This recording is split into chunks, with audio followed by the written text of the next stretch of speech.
keep the card for like 1 week, 2 weeks, 3 weeks, 1 month, and then you're trying to reach out to them, they have forgotten about you completely.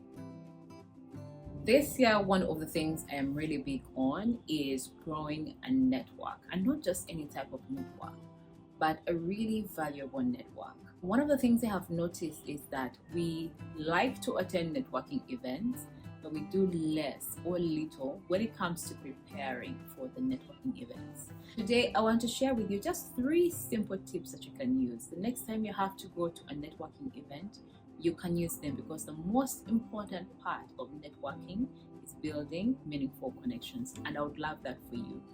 Get your pen, get your paper, and let's get into how you can be able to build very meaningful connections at a networking event. First thing you need to do before attending any networking event is make sure that you're really prepared. And prepared means do some digging about the type of event that you're going for.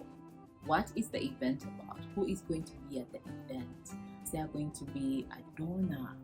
Who is the MC? Who is speaking? Who is the guest of honor? That type of thing. It already gives you insight on who you're going to target, like which groups of people am I going to speak to. If you're selling a product, then you already think about the types of people who might be interested in that product. If you have a service, then you already start looking into that. If you're looking for collaboration, you start looking at people who will be looking at maybe potential collaboration opportunities. And then I need you to craft your message very well. So all of us have like our company profiles, which is like a whole broad thing. But I need you to come up with something very brief. Networking is actually more of conversation and very meaningful conversations. So you also need to be able to carry yourself in a conversation. Don't just be interested in the kind of work that you're selling, be interested in what people are doing as well. Because that's what makes the connections very meaningful, because people feel like they're connecting with you. Be open to connecting with people, be open to having conversations, but most importantly, get to know the people you're going to meet beforehand, because then you kind of have insight on the right questions to ask them. You ask them about the project they just concluded, you ask them about that new grant they just received, ask them for some potential contacts, that type of thing. Like, they're all conversation starters, so you're not stiff just waiting to pitch your way into the event. Besides just preparing your information, besides just preparing your pitch, you need to map out the right networking events for you. I know that networking events usually come with like free food, free drinks, free stuff, and we tend to just attend any event just for the sake of attending, but it's so time consuming. It takes away the time you would actually use to connect with people who would, let's say, maybe partner with you or even work with you. If you waste it going to one event that doesn't have anything to do with the business that you have, think about the kind of work that you're doing. If you're a farmer and you're trying to connect with other farmers, you're trying to connect with maybe like donor organizations, the events that you're targeting, are they looking at the type of work that you're doing? Are they the type of people that you would want to work with, the type of people that you would want to collaborate with?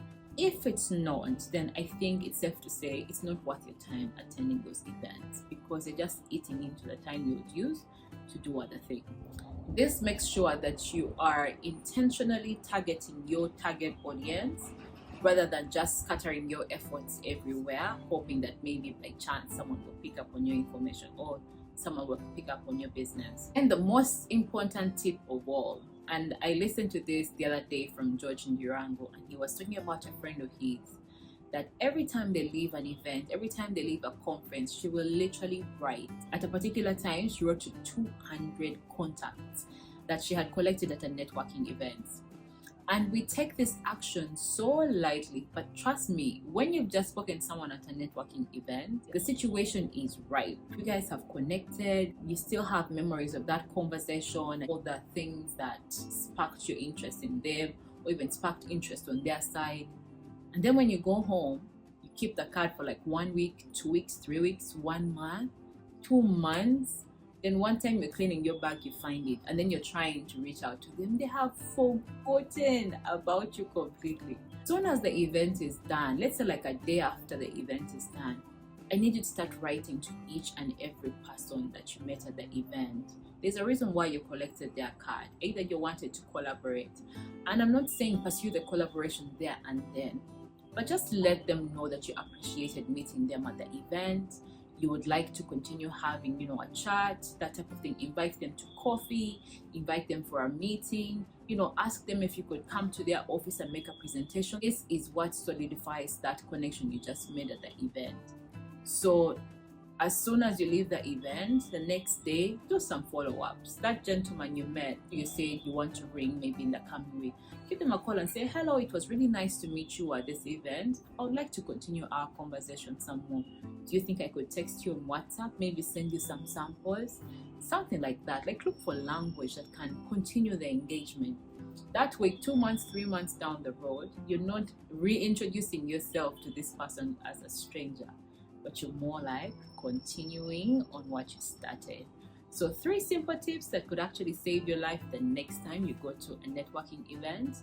Share them with a friend, because trust me, we are all out there in the wrong networking platforms, and we could use some insight on how to make more meaningful connections. Thank you for watching. Until the next video, bye.